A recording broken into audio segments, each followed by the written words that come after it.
पाकिस्तान तेहरिक तालिबान शीर्ष कमांडर मान को निपात करने अफगानिस्तान राजधानी काबुल समेत 3टी सहर में विमान आक्रमण करिछि।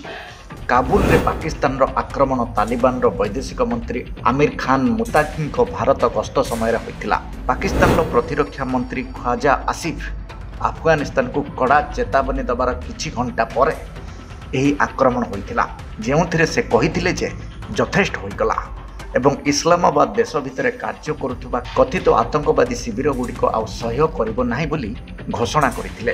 पाकिस्तानी खबर कागज डॉन अफगानिस्तान तालिबान मुखपात्र जाबिहुल्लाह मुजाहिद को उद्धृत करी कहिछि जे काबुल सहर रे एक विस्फोरण सुना जाउथिला किंतु कोनोसी क्षतिर रिपोर्ट नाही। अफगानिस्तान तालिबान मुखपात्र कहिसंती काबुल रे एक विस्फोरण सुना जाइथिला किंतु चिंता करिवार कोनोसी आवश्यकता नाही, कारण सबकिछि ठीक अछि।